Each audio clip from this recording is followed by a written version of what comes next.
Do you want to? Are we on video yet? Oh, thank you. So that's what. Apparently. Do you want to hold or do you want a mic stand? I'm good. Groundhog Day, a couple years ago, was pretty interesting.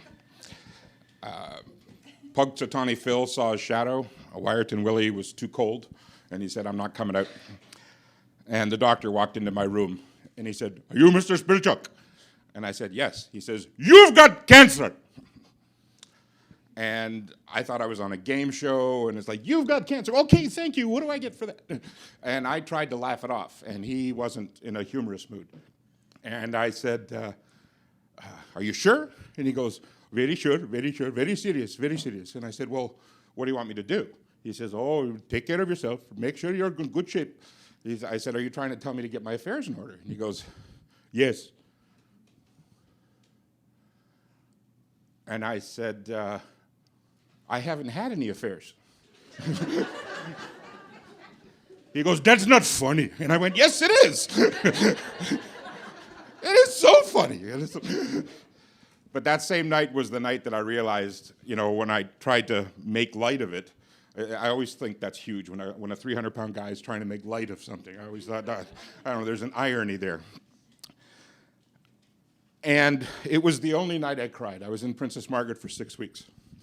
And it was the only night I cried because I actually sat down and I said, "God, what have I done? What have I done to get myself in this position?" All at the same time: accident, bankruptcy, cancer, divorce, employee theft, all at the same time. And I was renting myself out as a good luck charm, so hence the bankruptcy, But it was like, oh, wow. And just as this teardrop fell, I was like, I heard this voice, "Hi."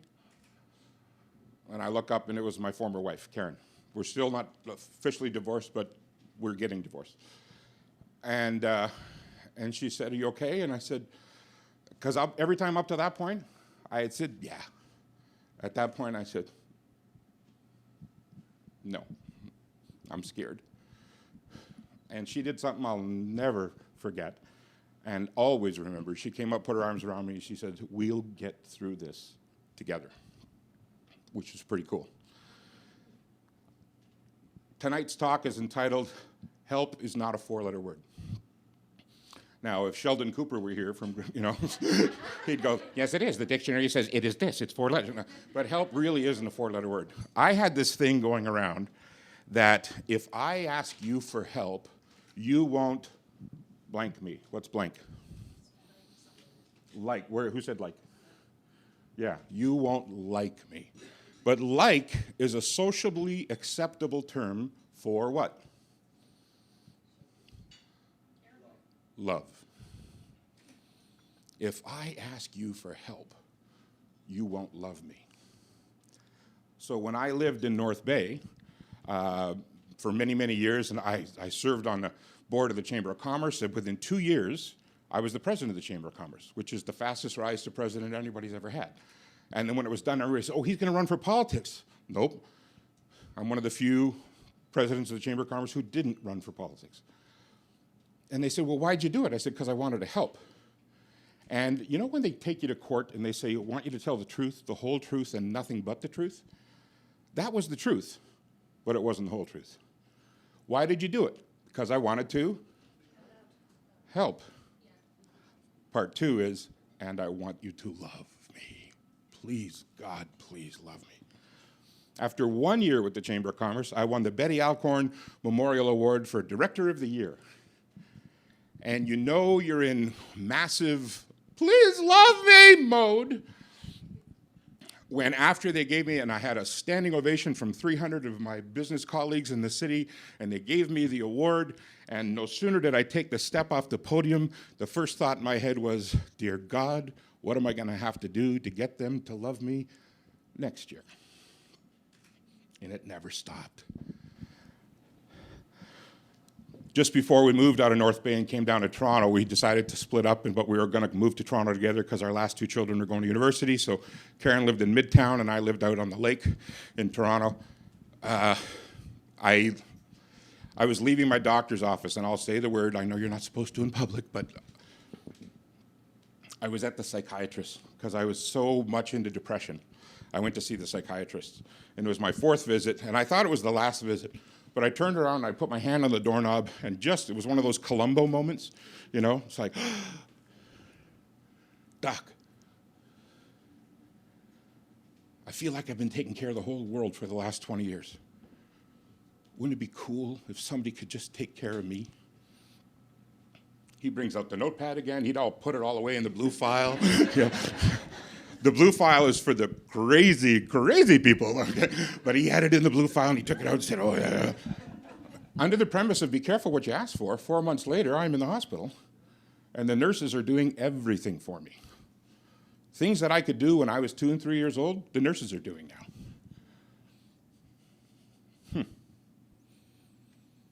Gee. And then all of a sudden I start to realize, what am I doing here? How did I get here? And, you know, everybody talks about the mind-body connection and how, you know, your mind is connected to your body, and who knows, maybe we create our own sickness. Well, if that's true, maybe we can create our own health. So I actually said to the doctor, do me a favor and write down in my chart, never say the word cancer to me again. And he goes, why is that? And I said, because I don't want to talk about cancer, I want to talk about health. He went, done, put it in there, cool. And then I started looking for things to do. And I started looking back on some of the speeches I'd given over the years. And one of my heroes is Dr. Martin Luther King. And what did he do so many years ago? He stood up at a microphone where it wasn't really popular for a black man to stand up at a microphone in the United States of America. And he stood up and he says, I have a dream. I have a dream that someday all God's children, black men and white men, Protestants and Catholics, Jews and Gentiles, are going to join hands and sing the words of the old Negro spiritual, I have a dream, let freedom reign, I have a dream. Notice what he didn't do.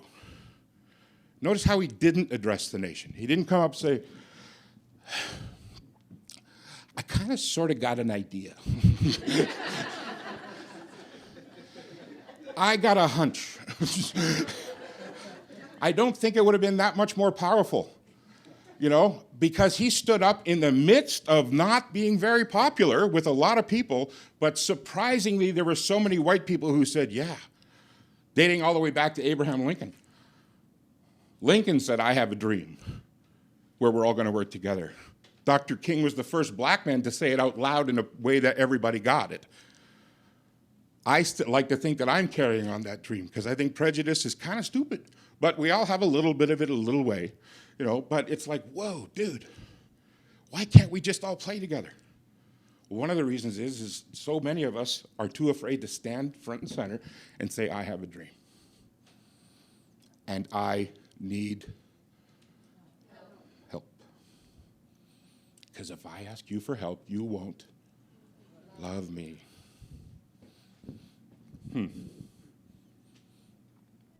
I'm going to start the sentence.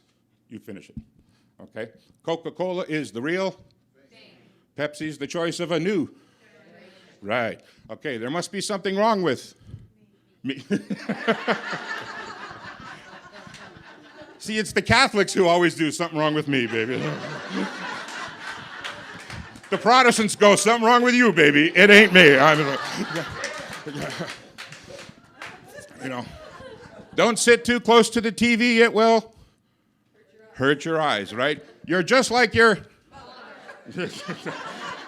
eat it, it's and don't play with your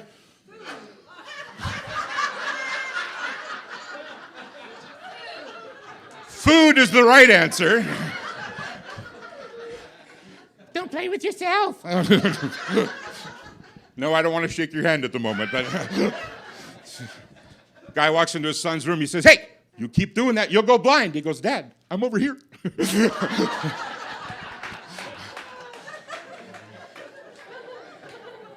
So as you go out there and ask for help, here's a couple things I want you to remember. You can't have your dream unless you ask for help. I was teaching one day in Los Angeles, and the words just came through me. If it's not my genius, it's not my job. And it became a mantra. As a matter of fact, say that after me. 1, 2, 3. If it's not my genius, it's not my job. One more time. If it's not my genius, it's not my... One lady said one day, "What's genius?" And I went, "Ooh." "What's your name?" "Patricia." "Patricia, Patricia, let me think about that." And Patricia, if you ever get a speaker say to you, "What's your name?" and let me think about that, it means they're thinking of an answer like I'm doing for you right now. You know, if it's not my genius, I said, hold it. Write this down. Genius. God expressing new ideas using self. Or if you're not a God person, greatness expressing new ideas using self. You know you're in your genius when the ideas keep flowing. And I said, with due respect, I don't like to brag, but that just happened in front of all you 300 people. And I said, "Was that my genius?" And she goes, "Yeah." I said, "Now do you know what genius is?" She said, "Yeah, I saw it in action." As you step forward into your dream, two things. Two of the simplest and yet not easiest things. This is Ivy. She helped me. She did. She really helped me. If it wasn't for Ivy and all the little parts that go with it, I wouldn't have survived. I'm a God guy. I think family, friends, faith. Ivy, as you step forward into your dream, here's the deal. Find out what you really, really, really want and learn how to ask for it. And help, to me, is simply honoring everyone's loving purpose. If I want to move forward, if I let you do your dream by helping me, I get my dream done. Thank you.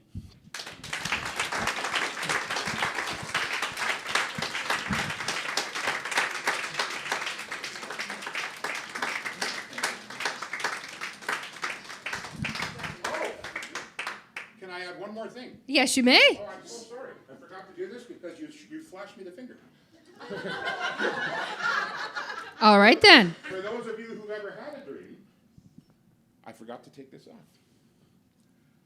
9 months after they told me, "Get your affairs in order," I got this T-shirt. I led the Relay for Life Cancer Walk in North Bay. And they said, "Barrie, we want you to be the Survivor of the Year." And I was blown away. So 9 months after they said, "Get your affairs in order." So I wanted to walk around proudly with this shirt to say, you got to have a dream and you got to ask for help.